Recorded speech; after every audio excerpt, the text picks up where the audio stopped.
"I'm sorry, sir, but this check doesn't look right." With those words, the young bank teller dismissed decades of honor, sacrifice, and service. Retired Sergeant Major Arthur Harrison, 78, stood at the counter with a trembling hand, holding what he knew was a legitimate U.S. Treasury check, his long-awaited retroactive disability compensation. It was money he had waited years to receive, meant to fix his leaking roof and help him visit his grandchildren across the country. But in a shocking display of arrogance and blind policy, the teller fed the check into a shredder, treating it as if it were counterfeit trash. What happened next stunned everyone in the bank. Just minutes after the check was destroyed, the glass doors flew open, and in walked federal agents and representatives from the Treasury Department. They weren't there to make a deposit. They were there because someone very high up had received a phone call, a call from a man whose quiet strength once guided soldiers through war zones. That man was Thomas Ashton. At First National Fidelity Bank, what should have been a routine transaction turned into an ordeal that left a decorated veteran feeling powerless. Arthur Harrison, 78, had come in to withdraw $400 from his pension money he urgently needed to purchase medication for his chronically ill wife, Martha. The deposit had arrived as expected, and Arthur, a customer of the bank for over 4 decades, assumed everything would go smoothly. Instead, he was met with an unexpected obstacle. A young teller named Kevin, barely out of high school and clearly new to the job, informed him that an automatic CPU security protocol had flagged the account. With little empathy and a rehearsed tone, Kevin explained that the system had placed a temporary hold on Arthur's account, and that no funds could be withdrawn until it was resolved, something he claimed could take up to 48 business hours. Arthur, confused and increasingly anxious, tried to explain that this wasn't just a casual withdrawal. His wife's medication couldn't wait, and any delay might seriously impact her health. But Kevin, visibly uncomfortable yet unwilling to take initiative, simply repeated what sounded like scripted responses. "There's nothing I can do," he said, before sliding a glossy pamphlet across the counter. "You can try calling the helpline listed here, but they'll likely tell you the same thing." The words stung. This wasn't just red tape. It was a moment where compassion should have overruled policy. But for Kevin, procedure trumped personal concern. With no other options offered, Arthur stepped away from the counter, defeated, holding a brochure that promised customer first service. He knew from past experience that the helpline would only lead him down a maze of automated menus and apathetic agents. What Kevin failed to realize was that behind Arthur's quiet demeanor stood decades of military service, deep connections, and a direct line to someone who could truly make a difference. In that moment, it wasn't just about money, it was about dignity. As Arthur sat quietly on the bank's cushioned lobby chair, helplessness began to wrap around him like a heavy coat. The weight of bureaucratic indifference, the thought of returning home empty-handed, and the memory of Martha's labored breathing clouded his mind. In his hand was a useless pamphlet, its cheerful slogans mocking the urgency of his situation. But then, like a distant bell in fog, a memory surfaced, an old number. Years ago, during a national emergency exercise called Crimson Eagle, Arthur had served as a liaison between the military and civilian financial institutions. It was a short but critical assignment, and during that time he'd worked directly with James Sterling, a senior executive who'd handed him a private number with the words, "Only use this if the system breaks down and someone's being hurt because of it." Arthur had never used it. Until now. Pulling out his scuffed old cell phone, He found the contact saved under J. Sterling Omega Priority. With fingers steadier than he expected, he pressed dial. To his surprise, the call was answered immediately not by an assistant, but by Sterling himself. "Sterling," the crisp voice answered. Arthur straightened instinctively.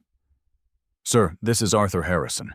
We served together briefly during the Crimson Eagle exercise." A pause, then recognition. "Harrison? My God, it's been years! If you're calling this line, something's wrong." Arthur explained the situation with clarity and urgency. The frozen account, the automated hold, the teller's refusal to escalate, and most importantly, Martha's critical need for her medication.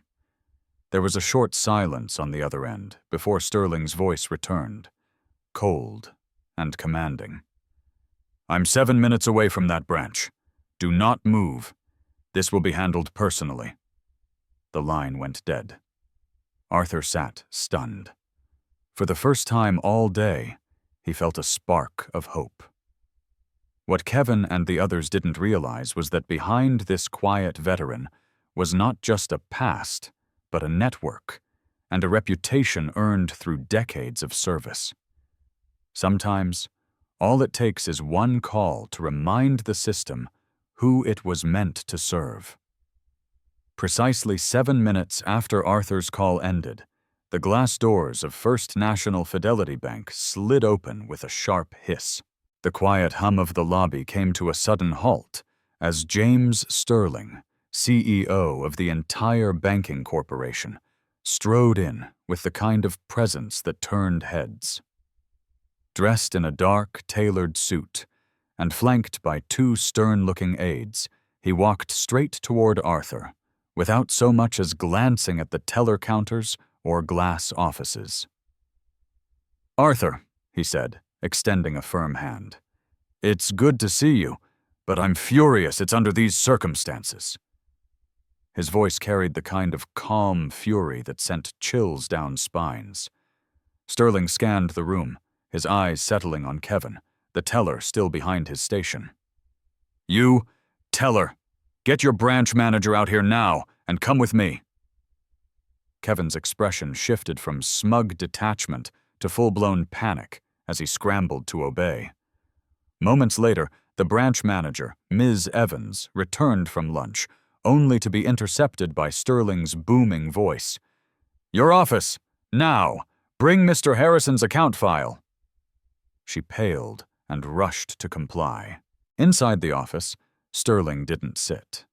He stood, commanding the room with quiet authority. "Miss Evans, teller Kevin," he began, his voice clipped and deliberate. "A decorated veteran came in today to withdraw funds needed for his wife's urgent medication. Your systems failed him. Your staff failed him. And instead of finding a solution, you handed him a pamphlet." He turned sharply to Kevin. "Did you even attempt to escalate this? Did you call the veteran accounts liaison? No? Then you are untrained. And you," he turned to Ms. Evans, "are responsible for that failure." Pulling out his secure corporate phone, Sterling made a direct call and had the hold on Arthur's account lifted immediately. "Your funds are now accessible," he told Arthur, "and the bank will cover your wife's medication today and for the next 12 months. It's the least we can do." Sterling's swift action transformed a humiliating experience into a powerful reminder. When true leadership arrives, it doesn't come with excuses, it comes with solutions, compassion, and accountability. The impact of James Sterling's intervention didn't end in that office. What followed was a ripple effect that spread through every level of First National Fidelity Bank. Kevin, the young teller who had dismissed Arthur so casually, was sent home pending a full performance review. Ms. Evans, the branch manager, was placed under immediate scrutiny by the regional operations team. But more than disciplinary action, real change began to take shape.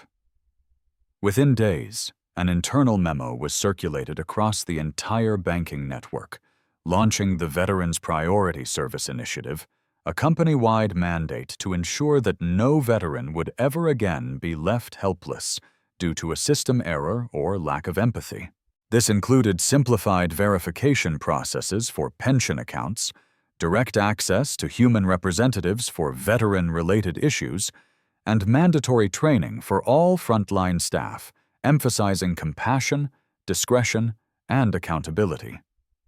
Meanwhile, Arthur Harrison returned home with the medication Martha so urgently needed. He sat with her that afternoon, holding her hand in the soft glow of their living room lamp, feeling not victorious, but validated. It wasn't about vengeance. It was about being heard. It was about proving that even when the system fails, there must be people willing to fix it. Martha's breathing had eased by the time she smiled and asked what happened. Arthur only said, "Let's just say the top brass showed up." In the weeks that followed, James Sterling personally called Arthur on more than one occasion, not out of obligation, but as an old acquaintance who genuinely cared. Their conversations were short, warm, and often ended with Sterling asking, "How's Martha?" For Arthur, those calls meant more than corporate apologies. They were proof that integrity still existed at the highest levels. While Arthur never saw Kevin again, and Ms. Evans became far more attentive in her role, one thing was certain. Everyone at that branch and eventually across the entire company learned a powerful lesson.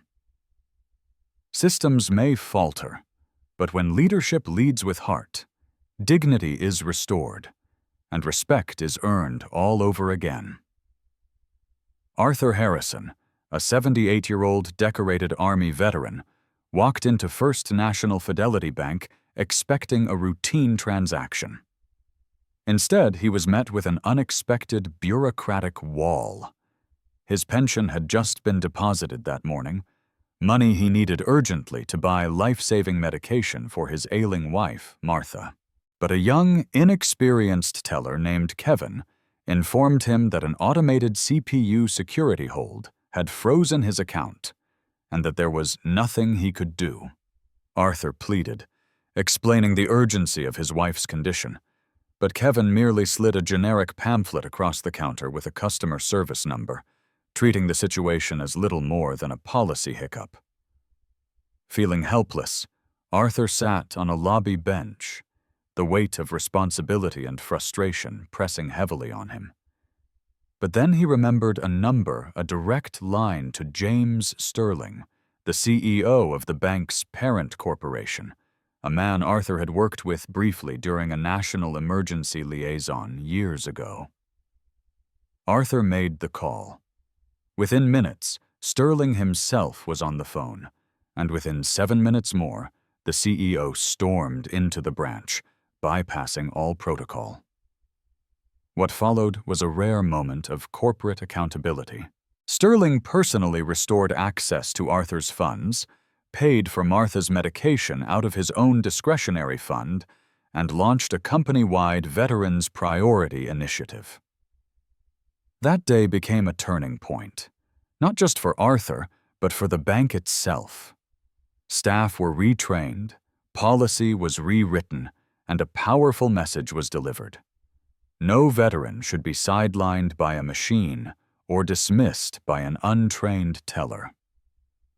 Arthur didn't seek revenge or compensation, only fairness and humanity. And thanks to decisive leadership, he got both. The story of Arthur Harrison became more than a customer service failure. It became a lesson in empathy, dignity, and what happens when the right people finally step up. It was supposed to be a quiet afternoon. James Whitaker, a 74-year-old blind veteran, was making his way across the intersection near Main and Elm, using his white cane, the tip tapping gently as he moved with deliberate care. The war had taken his sight years ago, but not his independence. Locals knew him, greeted him with respect, and often offered a guiding hand when needed. But that day, Two young police officers new to the force mistook James's white cane for a weapon. Despite nearby pedestrians trying to explain, the officers shouted conflicting commands, and within seconds, one of them deployed a taser. James collapsed to the ground, his body convulsing as gasps filled the air. Before the officers could process the gravity of their mistake, one of the bystanders had already made a call to a number he had once been given by James himself, just in case. That number belonged to an active-duty colonel in the U.S. Army who had served with James and owed him his life. Within 7 minutes, the distant rumble of engines signaled what would become a scene this small town would never forget. A convoy of military vehicles rolled down Main Street, led by an armored Humvee. Soldiers disembarked, their presence calm but commanding. No weapons were raised, but their authority was absolute. The police officers, now clearly shaken, were escorted aside for questioning. A military medic rushed to check on James, who was conscious but shaken. What happened next wasn't a confrontation, but a reckoning. Town officials arrived. The police chief was called from his lunch. Apologies were offered, investigations launched, and the convoy didn't leave until they were assured James was safe, respected, and compensated. For many watching that day, the message was crystal clear. Some men have earned more than medals. They've earned protection, dignity, and the kind of respect that shows up when it matters most. In those 7 minutes, the line between error and accountability was drawn not with anger, but with honor. And James Whitaker, though blind, saw more clearly than most what true loyalty really looks like. It was just a normal afternoon when 76-year-old Vietnam veteran Walter Briggs attempted to cross the street near his neighborhood pharmacy. Blind from a service-related injury, he moved slowly, white cane in hand. But what happened next shocked everyone. A passing police patrol car misinterpreted Walter's hesitation at the curb as non-compliance. Despite witnesses shouting that he was blind, officers demanded he stop moving. When Walter, unaware of the commands, stepped forward, they fired a taser. He crumpled to the pavement, helpless and confused. Within minutes, a retired Army colonel who happened to witness the scene made a secure call. Just 7 minutes later, the street filled with the unmistakable sound of heavy engines. A military convoy arrived, not for aggression, but for protection. Officers were pulled aside, and military medics attended to Walter. What followed was a complete shift in tone.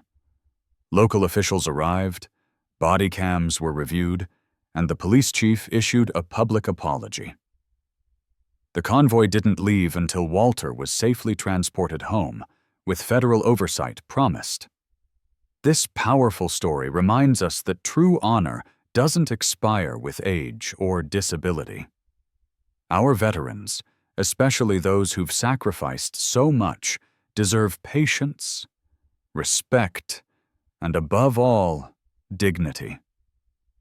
Walter didn't shout or resist. His life experience spoke louder than any words.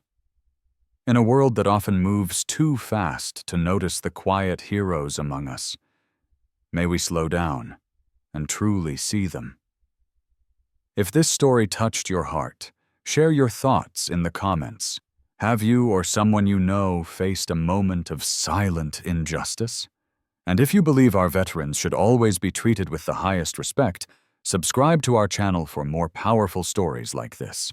Because sometimes, the strongest voices come from those who speak the least, and they deserve to be heard.